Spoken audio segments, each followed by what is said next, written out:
새와 물고기 그리고 짐승들. 창세기 1장 24절에서 31절. 하나님이 이르시되 땅은 생물을 그 종류대로 내되 가축과 기는 것과 땅의 짐승을 종류대로 내라 하시니 그대로 되니라. 하나님이 땅의 짐승을 그 종류대로, 가축을 그 종류대로, 땅에 기는 모든 것을 그 종류대로 만드시니 하나님이 보시기에 좋았더라.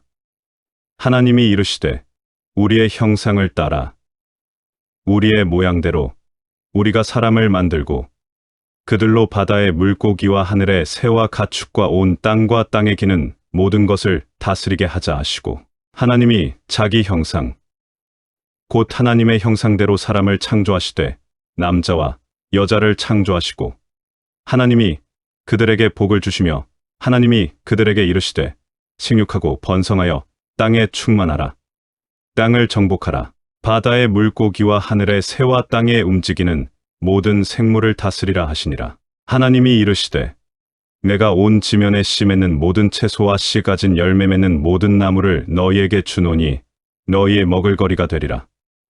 또 땅의 모든 짐승과 하늘의 모든 새와 생명이 있어 땅에 기는 모든 것에게는 내가 모든 푸른 풀을 먹을 거리로 주노라 하시니 그대로 되니라.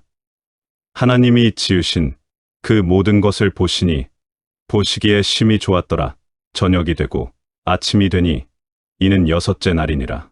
우리는 노아의 방주에서부터 갈라지기 시작한 정결한 짐승과 부정한 짐승에 대한 언급을 보면서 하나님의 백성들의 삶의 원리를 발견할 수 있어야 합니다.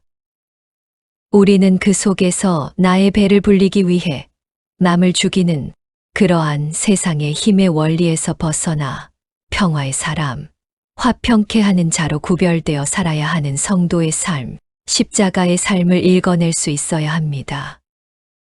이렇게 애초에 보시기에 좋았던 인간이 타락하고 모든 인간이 부정한 짐승이 되어 버렸습니다. 그런데 어떤 사건 후에 도저히 정결한 짐승이 될 수 없었던 부정한 짐승들이 정결하다는 판정을 받게 됩니다. 그것은 고넬료에게 성령이 내리기 전에 베드로에게 보여진 환상입니다.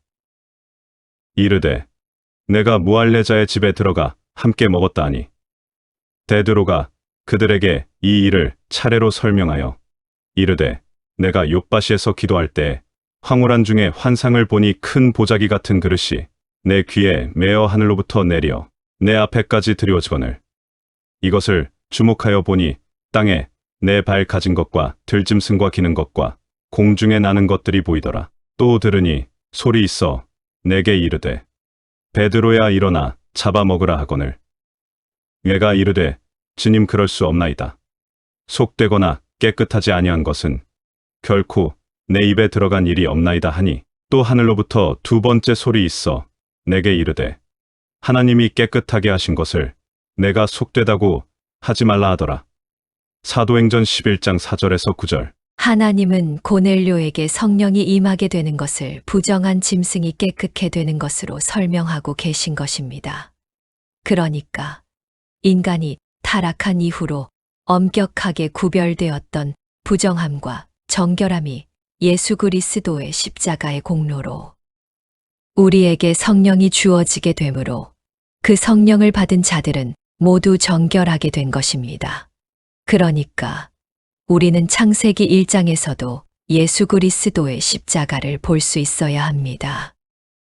그렇게 정결하게 된 사람들은 완전히 갈라진 굽을 가지고 있어야 하며 나의 배를 불리기 위해 다른 이를 해치지 않는 평화의 사람, 되새김질하는 동물처럼 온순한 사람들인 것입니다. 그래서 우리는 힘의 원리를 추구하는 세상 사람들과는 완전히 다른 삶을 살아내야 하는 것입니다. 사도 바울은 이 창세기의 다섯째 날과 여섯째 날에 창조된 새와 물고기와 짐승들을 통해 부활의 소망까지도 보게 됩니다. 하나님이 그 뜻대로 그에게 형체를 주시되 각 종자에게 그 형체를 주시느니라. 육체는 다 같은 육체가 아니니 하나는 사람의 육체요, 하나는 짐승의 육체요, 하나는 새의 육체요, 하나는 물고기의 육체라. 하늘에 속한 형체도 있고 땅에 속한 형체도 있으나 하늘에 속한 것의 영광이 따로 있고 땅에 속한 것의 영광이 따로 있으니 해의 영광이 다르고 달의 영광이 다르며 별의 영광도 다른데 별과 별의 영광이 다르도다.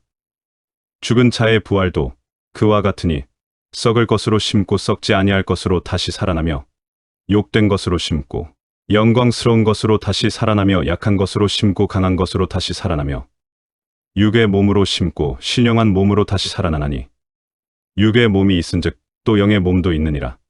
고린도전서 15장 38절에서 44절. 하나님은 짐승과 새와 물고기를 각기 그 종류대로 창조하셨습니다. 그래서 종과 종은 완전히 다른 원리와 구조로 움직이며 생존합니다. 물고기가 땅에 나와서 산책할 수 없습니다. 새들이 물 속에 들어가서 잠수할 수 없습니다.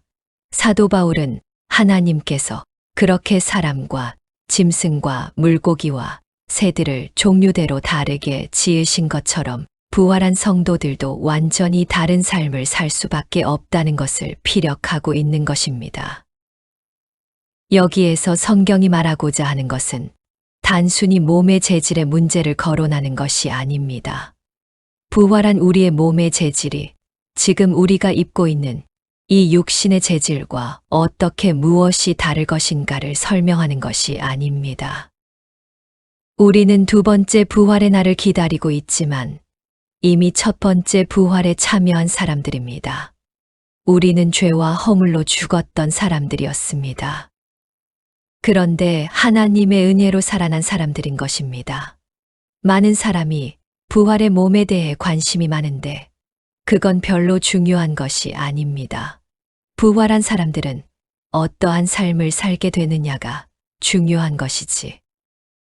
어떤 재질의 몸을 갖게 되느냐는 사실 부차적인 문제인 것입니다. 바울은 바로 그 부활한 자들의 삶의 내용에 대해 말하고 있는 것입니다. 우리는 세상이 추구하는 성공주의, 물질주의, 자연주의 같은 세상의 힘에서 벗어나 그와는 정반대의 삶인 십자가의 삶으로 이 세상을 살아야 하는 부활한 사람들입니다. 우리는 이렇게 창세기의 창조 사건을 통해 하나님이 담아 놓으신 깊으신 그분의 의중을 헤아려 깨달아야 합니다. 하나님은 이렇게 천지만물을 모두 창조하신 후에 인간들에게 그 모든 것들을 정복하고 다스리라고 말씀하셨습니다. 하나님이 그들에게 복을 주시며 하나님이 그들에게 이르시되 생육하고 번성하여 땅에 충만하라. 땅을 정복하라. 바다의 물고기와 하늘의 새와 땅에 움직이는 모든 생물을 다스리라 하시니라. 창세기 1장 28절. 이 구절이 의미하는 바가 무엇일까요? 어떻게 해야 땅을 정복하고 물고기와 새와 땅에 움직이는 모든 생물을 다스리는 것입니까? 심지어 여기서 쓰인 땅을 정복하라라는 단어는 복종시키다, 침략하다라는 뜻입니다. 무엇을 침략하라는 뜻일까요? 성경은 이 구절에서 이 땅에는 인간이 침략하여 복종시켜야 할 무엇인가가 있게 될 것이라는 걸 암시하고 있는 것입니다. 그것은 단순히 자연과 천지만물을 의미하지 않습니다. 하나님은 하나님의 걸작품인 천지창조와 인간을 공격할 존재에 대한 경고를 하고 계신 것입니다. 바로 마귀를 말하는 것입니다. 마귀는 형체가 없는 영적 존재입니다. 그래서 항상 매개체를 사용합니다. 그 매개체는 뱀도 될 수 있고 토끼도 될 수 있고 염소도 될 수 있습니다. 그래서 하나님은 사람에게 하나님 이외의 그 어떤 것에게도 굴복하지 말고 그것들을 정복하고 다스리라고 하신 것입니다. 아담과 하와는 하나님의 그 경고를 잘 듣고 뱀이 와서 그들을 미혹했을 때 정복하여 다스려야 했습니다. 그런데 사람은 하나님의 명령을 우습게 여기고 말았습니다. 그래서 사람들은 하나님의 저주를 받게 된 것입니다. 그런데 두 번째 아담이신 예수께서 이 땅에 오셨습니다. 그 두 번째 아담은 사단의 모든 시험을 다 이겨내셨습니다. 그리고 십자가를 지심으로 그를 정복해 버리셨습니다. 그렇다면 오늘날 우리 성도들이 창세기 1장 28절을 읽으면서 어떤 메시지를 받아야 할까요? 우리는 이제 하나님의 복을 회복하고 하나님의 자녀로 복귀가 된 사람들입니다. 그렇다면 창세기에서 선포된 하나님의 명령, 땅을 정복하고 다스리라는 명령에 순종해야 하는 사람들입니다. 그렇다면 지금 우리의 인생 속에서 해야 할 것이 무엇이겠습니까? 이 창세기는 예수 그리스도라는 신약의 창을 통해 보지 않으면 전혀 이해할 수 없는 책입니다. 성경의 모든 책은 하나님의 백성들인 교회에게 예수 그리스도를 설명하는 책입니다. 따라서 이 창세기의 창조 기사도 예수 그리스도 안에서 풀지 않으면 상당한 곡해가 따르는 책인 것입니다. 그래서 예수 그리스도라는 창을 통하지 않고 창세기 1장 28절을 보게 되면 엉뚱한 해석에 머무르게 되는 것입니다. 두 번째 아담이신 예수 그리스도께서 이 땅에 오셨을 때 오로지 마귀와 싸우다 가셨습니다. 마귀의 정체를 폭로하고 죄의 정체를 폭로하여 그것들을 정복해 버리신 것입니다. 그게 땅을 다스리는 것이며 정복하는 것입니다.